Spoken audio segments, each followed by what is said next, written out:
Hello friends, मैं मानसरोवर विद्या विहार से बोल रहा हूँ। आज हम चैप्टर नंबर 2 जो बीए में मतलब वाणिज्य व्यवस्था में आता है, इसके पहले आपने चैप्टर नंबर 1 के बारे में जानकारी प्राप्त की होगी और उसमें आपको समझ में आया होगा, ऐसी मेरी आशा है। आज हम चैप्टर नंबर 2 के बारे में जानकारी प्राप्त करने वाले हैं। तो जिसमें आप देखोगे तो चैप्टर का नाम ही है धंधाकीय सेवाएं एक। तो पहले तो मैं आपको बता दूं कि आप 11वीं में आए तब आपको ये सब्जेक्ट के बारे में कुछ जानकारी नहीं थी। क्या वाणिज्य व्यवस्था क्या होता है, मतलब उसका इंग्लिश में अर्थ होता है बिजनेस एडमिनिस्ट्रेशन। ओके, तो जिसमें हमको बिजनेस जो करने वाले हैं उसकी व्यवस्था कैसे करनी है उसके बारे में आपने अलग अलग जानकारी प्राप्त की होगी। तो आज हम चैप्टर नंबर 2 के बारे में पढ़ने वाले हैं। तो उसमें पहले हम उसके प्रस्तावना से उसकी शुरुआत करेंगे। तो पहले आपको यह पता होना चाहिए कि प्रस्तावना में इस चैप्टर में हम क्या पढ़ने वाले हैं और इससे हमको क्या जानकारी प्राप्त होगी और इससे हमको भविष्य में क्या लाभ हो सकता है। तो उसमें आप देखोगे कि प्रस्तावना में मैंने 3 पॉइंट दिए हुए, कृषि क्षेत्र, उद्योग क्षेत्र और सेवा क्षेत्र। आपने 10वीं में एसएस में पढ़ा होगा कि 3 क्षेत्र आते थे, कृषि क्षेत्र, उद्योग और सेवा क्षेत्र। और ज़्यादातर अभी आपको बताओगे भारत में जो क्षेत्र सबसे आगे अव्वल है वो सेवा क्षेत्र है। तो आपको यह पता होना चाहिए बच्चों कि सेवा क्षेत्र में किसका समावेश होता है जो दिन प्रतिदिन आगे बढ़ता जा रहा है। तो उसका उदाहरण हम देखेंगे, बीमा, गोदाम, वाहन व्यवहार, बैंक आदि का समावेश सेवा क्षेत्र में होता है।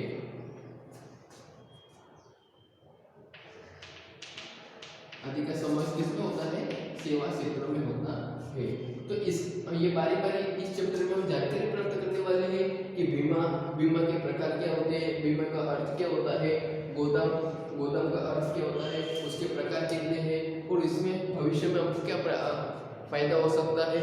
और आप जो बैंक है, बैंक के बारे में भी हम अलग अलग जानकारी प्राप्त करने वाले हैं। तो अभी आपने मैं बताने वाला हूँ कि बीमा आपने देखोगे, बीमा मतलब सामान्य में क्या होता है कि हम घर का बीमा लेते हैं, हमारी गाड़ी के बीमा लेते हैं। और अभी आप देखो कि आधुनिक समय में हम हमारा जो जीवन बीमा भी लेते हैं। तो आपने कंपनी का नाम सुना होगा LIC। LIC पे आपने देखा होगा कि हम बीमा लेते हैं, क्यों लेते हैं कि हमको जो भविष्य में नुकसान होगा, देखो नुकसान कितना होने वाला है, कैसे होने वाला है ये किसी को नहीं पता, पर वो नुकसान को हम कम तो कर सकते हैं ना। वो कम करने के लिए हम बीमा लेते हैं। तो अभी सामाजिक और पारिवारिक संबंध में भी हम अभी आधुनिकता में और उसकी विविधता बढ़ती जा रही है। किसकी बढ़ती जा रही है? बीमा की। पहले हम किस में लेते थे? घर में, या अपना जो गाड़ी होती है, कार होती है, कोई भी ऐसी चीज हो या कार, आप कोई भी आपका उद्योग हो तो इसमें आप क्या लेते थे? बीमा लेते थे। अब तो हम हमारा जीवन बीमा भी ले सकते हैं। तो जिससे क्या होगी, विविधता बढ़ती जा रही है। ओके, और आपको पता है कि आधुनिक समय में ऐसे कोई ऐसे पॉइंट है जिससे हमको जोखिम है, तो जोखिम को हम देखो देखो ये जोखिम को हम कम कर सकते हैं। ओके, बंद तो कर सकते नहीं है। मतलब आप इसमें बताऊं कि बीमा कैसे लिया जाता है, उसके प्रकार क्या है, उसके सिद्धांत क्या है और जिससे हमको लाभ प्राप्त होगा या नहीं होगा, इसके बारे में जानकारी प्राप्त करेंगे। तो पहले आपको ये पता होना चाहिए बीमा का अर्थ क्या है। तो उसमें कोई भी आपको देखो, हम जो करार करते हैं, मतलब हम जो अनुबंध करते हैं वो कितने पक्षकार में करते हैं बच्चों? दो में। मैं आपको पढ़ा रहा हूँ और सामने आप पढ़ रहे हो, मतलब हम दो पक्षकार होंगे। तो ये क्या होगा? ओके, कोई भी कार्य है वो आगे बढ़ेगा। ऐसे ही हमको अगर बीमा लेना है तो किससे लेंगे? बीमा कंपनी से लेंगे। तो बीमा कंपनी एक पक्षकार हुआ और हम बीमा लेने वाले हैं, हम कौन से पक्षकार माने जाएंगे? दूसरे पक्षकार माने जाएंगे। तो इसमें पहला पॉइंट क्या है? 2 पक्षकार। ओके, कितने पक्षकार माने जाते हैं? 2 पक्षकार होंगे उसमें। और दूसरा पॉइंट मैंने लिखा है कौन सा दस्तावेज है? लिखित दस्तावेज है। 2 पक्षकार के बीच में जो करार होने वाला है, जो अनुबंधन होने वाला है, वो किस में होगा? लिखित में होगा। तो उसमें देखोगे कौन सा होगा कि एक पक्षकार क्या है? प्रीमियम भरने वाला है। 2 पक्षकार मैंने बोला, एक क्या है? बीमा लेगा और दूसरे क्या है उसका बीमा देगा। तो पहला प्रश्न है जो बीमा लेने वाला उसका प्रीमियम वो भरेगा। आपको पता है कि प्रीमियम महीने में, साल में, 6 महीने में उसके हफ्ते आते हैं। ओके, तो उसको जो प्रीमियम की रकम आएगी वो भरेगा। और दूसरा प्रश्न, निश्चित की गई जोखिम के कारण हानि हो तो तय रकम की सीमा में, निश्चित सीमा में आर्थिक क्षति की भरपाई का क्या देगा आपको, वचन देगा। तो मैं आपको बताऊँ, देखो पहले प्रश्न क्या हुआ, जो प्रीमियम भरने वाला है अगर मैं हूँ और सामने LIC कंपनी है तो जिससे मैं क्या लेने वाला हूँ, बीमा लेने वाला हूँ, तो भविष्य में उसका मैं क्या भरूंगा, प्रीमियम भरूंगा। ओके, जो हफ्ते हफ्ते से 6 महीने में, 1 साल में, 1 महीने के होते हैं, जो आपको पता हो कि 10 साल के भी होते हैं, 5 साल के भी होते हैं, जो लेने वाले के ऊपर निर्भर करता है। और दूसरा प्रश्न है वो क्या क्या करेगा, जो आपको निश्चित किए गए जोखिम, ओके, उन्होंने निश्चित किया है। तो आगे अगर मेरे पास 5 लाख का 5 लाख का सामान है और उसमें से मैंने 3 लाख को क्या लिया, बीमा लिया। अगर 3 लाख का बीमा जल के खाक हो जाता है, ओके, तो कंपनी आपको 3 लाख का बीमा नहीं देगी। 3 लाख का जो बीमा है उसमें से 3 लाख रुपए नहीं देगी। अगर आपको 3 लाख रुपए मिल गया, नुकसान कितना हुआ, 3 लाख का। ओके, नुकसान आपको कितना हुआ, 3 लाख का। और कंपनी आपको कम से कम 2, जितना नुकसान हुआ होगा उतना ही देगी। अगर मैं बताऊँ 2,80,000 का आपको क्या दे रहे, बीमा की रकम दे रहे हैं, तो आपको नुकसान कितना होगा, 20,000 रुपये। पॉइंट समझ में आ रहा है। अगर आपको 3 से 3 लाख रुपये मिल जाते तो आपको तो लाभ प्राप्त होता ना। पॉइंट समझ में आ रहा है। अगर लाभ, ये क्या है, सेवा क्षेत्र है, उसमें लाभ प्राप्त करना होता नहीं है। तो जितने, देखो 5 लाख का सामान था, उसमें आपने 3 लाख का क्या लिया था, बीमा लिया था।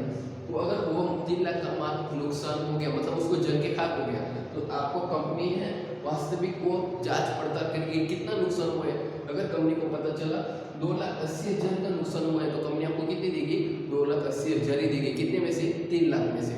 वो आप बोलोगे सर 20,000 तो आपको नुकसान हुआ है।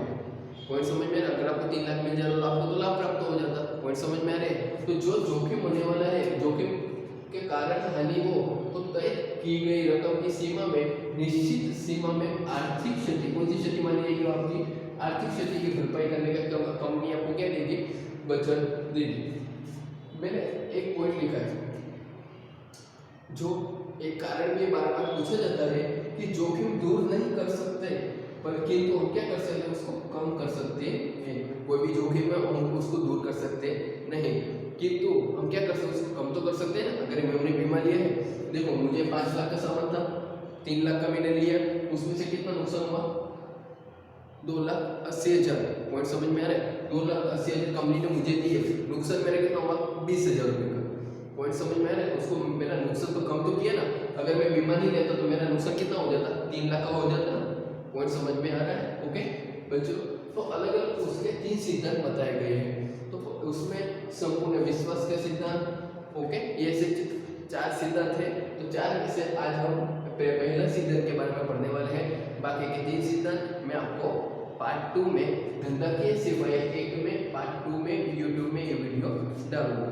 तो पहले हम पढ़ेंगे कि संपूर्ण विश्वास।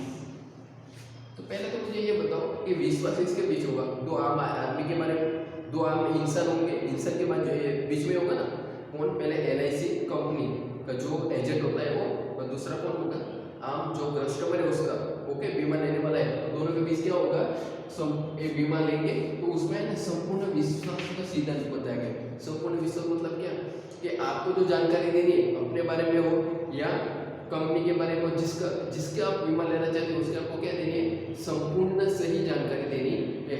अगर आपने कोई भी जानकारी मिस कर दी, अगर आपने नहीं बताई और भविष्य में कंपनी को पता चला, LIC कंपनी को, कि इन्होंने जो जानकारी देनी चाहिए थी वो जानकारी दी नहीं, तो उसमें क्या होगा, वो जो प्रीमियम में आपने अब तक भरा था ना, वो प्रीमियम की रकम आपको वापस नहीं मिलेगी, और भविष्य में आपको जो क्षति होगी वो क्षति के पैसे भी आपको वापस मिलेंगे नहीं। कारण क्या था, आपने जो जानकारी दी थी ओके वो सही नहीं दी थी।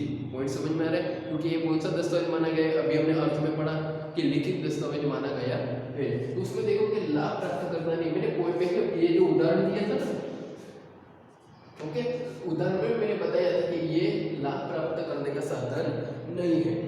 ओके, क्योंकि मैंने बताया कि 5 लाख का आपने सामान लिया, 3 लाख आपका क्या हुआ, नुकसान हुआ। तो सामने आपको 2,80,000 मिला तो नुकसान तो होना चाहिए ना। और समझ में कितना 20,000 का नुकसान हुआ, मतलब हमको हम लाभ प्राप्त करना ही होता नहीं है। ओके, दूसरा जानकारी दो पक्षकार को देनी होती है, दोनों पक्षकार को। पहले से एलआईसी के अपने जो नियम होते हैं वो देने होंगे, उसकी जानकारी किसको देनी होगी, जो बीमा लेने वाला है। और बीमा लेने वाले को क्या जानकारी देनी होगी, अपने अगर अपने माल के बारे में हो, अपने कार के बारे में हो, या किसी कोई भी चीज़ के बारे में हो, उसकी संपूर्ण सही जानकारी देनी है। ओके, तीसरा पॉइंट, अगर जानकारी छुपाई जाए तो वो क्या माना जाएगा, एक प्रकार का धोखा माना जाएगा। क्या माना जाएगा, एक धोखा माना जाएगा, जिससे विश्वास का सिद्धांत का क्या होता है, भंग होगा। क्या होगा, विश्वास का सिद्धांत का क्या होगा, भंग होगा, जिससे प्रीमियम की भरी हुई रकम आपको वापस नहीं मिलेगी। मैंने पहले बताया, अगर आप धोखा कर रहे हो, कोई जानकारी छुपा रहे हो, तो प्रीमियम की रकम वापस नहीं मिलेगी। ओके, और दूसरी चीज, जो क्षति होगी भविष्य में, अगर क्षति होगी, जो क्षति का अधिकार आपको माना गया है, वो उसका अधिकार भी आपको माना जाएगा नहीं। मतलब कंपनी कोई भी अगर भविष्य में आपको क्षति होती है, उसके आप पैसा देगी नहीं। ओके बच्चों, आज मैंने आपको इतना ही पढ़ाया, क्योंकि नया नया चैप्टर था, तो उसमें हमने पहले बताया कि धंधाकीय सेवाएं, धंधाकीय सेवाओं में हमने ओके आज बीमा, फिर इसके बाद हम जो गोदाम में, फिर वाहन व्यवहार, बैंक, ये आदि का अलग अलग पॉइंट से, अलग अलग एंगल से हम पढ़ने वाले हैं। मुझे आशा है कि आपको इसमें कुछ समझ में आया होगा, जो भविष्य में भी आपको क्या आएगा, काम आ सकता है। ओके, थैंक यू, लाइक करो। ओके।